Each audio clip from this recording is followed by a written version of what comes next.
She and Maris were friendly. Maris was too nice for anyone not to be friendly with her, but Joy wouldn't say they were close. Sadly, it had become Joy's habit to keep some measure of distance from everyone. "How the hell do you always look so put together?" Surprised by the question, Joy looked down at her cotton skirt and button-up sweater. It's a casual skirt. At least 5 years old, like the majority of her wardrobe. She'd updated only a few pieces since moving to the park. "Yeah, but everything you wear looks like it came from a fashion magazine. Always, no matter what, you're styled head to toe.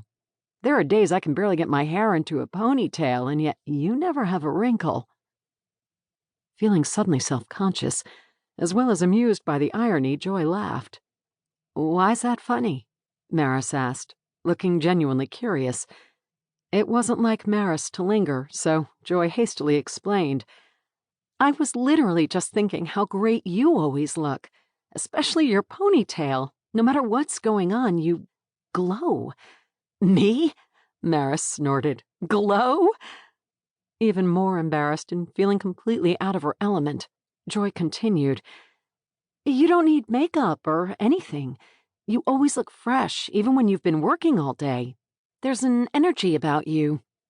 A wholesomeness that few other women could pull off. It was probably attitude as much as appearance that was responsible for that vibe. Maris personified friendliness, but she owned the space around her in a way Joy could never manage. "Believe me, the natural look works for you." When Maris laughed, it made her even prettier.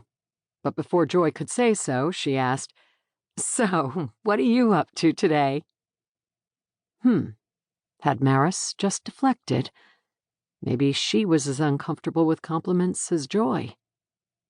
"Meeting the new owner of the drive-in." "That's right. I heard it changed hands." "Very recently," Joy confirmed.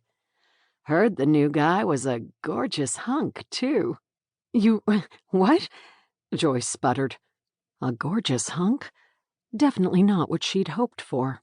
Although it absolutely wouldn't matter. A man's appeal meant nothing to her. And good thing, since the guys at the park were all very handsome in varying ways. "Who told you that?" "I'm like a bartender, you know?" Maris bobbed her eyebrows. "Everyone talks to me. You should try it sometime." Generally, the small town shared everything about everything. If a squirrel dropped a nut, someone announced it, and the gossip spread like wildfire. Though Joy was usually the last to hear it, since she didn't cultivate those close relationships. Maybe she should chat with Maris more, if for no other reason than to keep up on current affairs in Woodbine. "I don't know about the hunk part since I haven't met him yet, but it's not an issue. My only interest is in recreation for the park, I know." Maris rolled her eyes in a playful way. "But there are all kinds of recreation, and I'm thinking you should try the kind that involves a man." A nervous laugh trickled out. Since when was Maris Kennedy interested in her lack of a love life? Joy's next thought was whether or not the lack was that obvious. Did she seem lonely? Or, oh God, needy? No. Maris, more than anyone else at the park, understood that a woman didn't need a man to complete her. Joy's life was already full, thank you very much. To keep things friendly, Joy said with a smile, "Jack gets all my free time.